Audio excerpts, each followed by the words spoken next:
Hello, church. It's Pastor Steve here with another edition of our Monday Minute for August 2nd of 2021.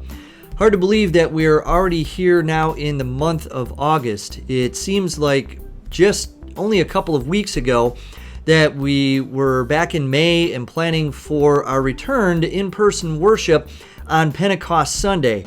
But here we are now as the summer is really starting to pass us by, and we're getting ready now for the new normal activities that we're going to be doing this coming fall. We have the Newburgh mission trip, which is also coming up at the end of this month through Labor Day weekend. If you want to participate in that, you can email Reverend Gassaway for more information and how you can participate. You can also check out everything that is happening as it becomes available on our website at newburghumc.org/events. So we hope that you'll take a chance to look through that there. As I said, we're making new plans for this fall, and we're looking at resuming some of our ministries which have been on hiatus for quite a while. Other ministries, we know that during the course of the pandemic, we are simply not going to be able to return to. But we're also developing new ministries that we're hoping will take root here as we go into a new reality. But I know many of you have been asking, and some have even expressed to me, that with the Delta variant of COVID on the rise and the reporting on it that has come because of that, some people have been a little anxious and a little worried. And many are asking, if something happens, what are we going to do about the fall? What are we going to do about these programs here? What are we going to be doing about our ministries? What are we going to be doing about worships? What will we do if this happens? That happens. Are we going to go on lockdown again? The list can go on and on and on. Now, some of this is natural, and I wouldn't be honest if I did not confess that I myself have had some of those thoughts from time to time. Yet, at the same time, we also need to make our plans based on the realities that we face right now. If things change, as we become accustomed to during the course of the pandemic, we will make adjustments. But for right now, we're moving ahead as if these things are going to be happening, and I hope and pray that they will. Jesus addresses all of these concerns and worries in all four of the Gospels, but specifically, he goes into a lot of detail in Matthew chapter 6 when he tells the disciples not to worry about what they're going to eat or drink or what it is that they're going to wear, and that worrying does not add a single hour to your life. In fact, the amount of time we spend worrying can cause us to lose that time rather than doing what is beneficial in that time. I think that's important for us here to remember. Jesus concludes in chapter 6 that if we worry so much about tomorrow, then we neglect the needs of today.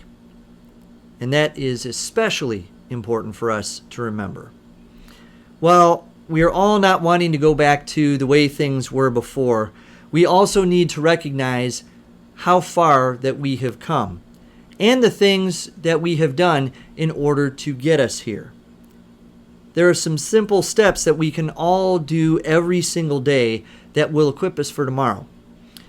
First and foremost, I believe, is if you have not already, get vaccinated against this deadly virus. It is safe, it is effective, and it is readily available. Every single one of our staff here at Newburgh Church has been vaccinated. Every single one of my own family has been vaccinated, and the results speak for themselves. My wife was one of the first ones to be vaccinated as a healthcare worker. And again, I think we can see how safe and effective they are and how effective it is at stopping the spread and reducing the severity of this deadly virus. That is the first thing that we can do.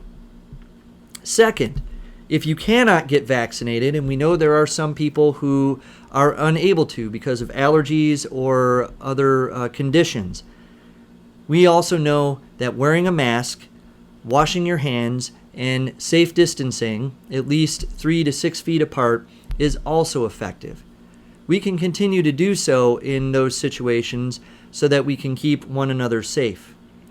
Third, and I think this is just as important as the other two, we can trust that God has given us these tools that are available.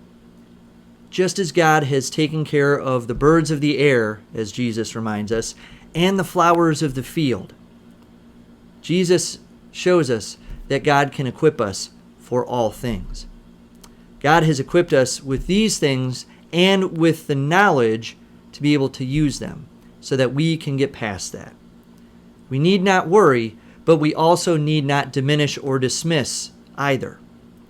We must be mindful of what is happening right here and today and taking those steps that we can do here, today and now, that will ensure a safe future. Now, as we know, nothing in life is 100% guaranteed, and that's part of what Jesus is getting at. But we also know that God has provided, and God is providing for us now, and God will provide in the future.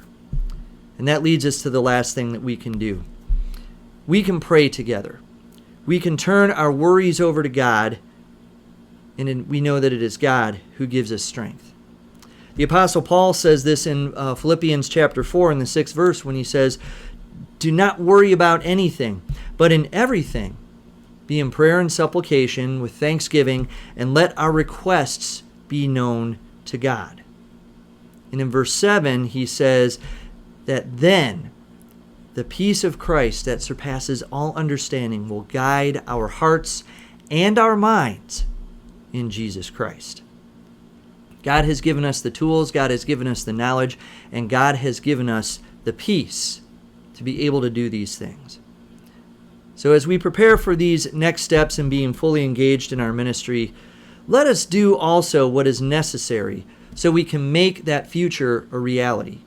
Not worrying about what could possibly go wrong or how worse things could be, but by taking the steps and helping others take those steps so that we can have a better and brighter future together, not only as a church, but as all of God's people, and we can move into that new reality with a renewed sense of assurance that in all things, God will be with us. Have a great week, and we'll look forward to seeing you back here next week for another edition of the Monday Minute.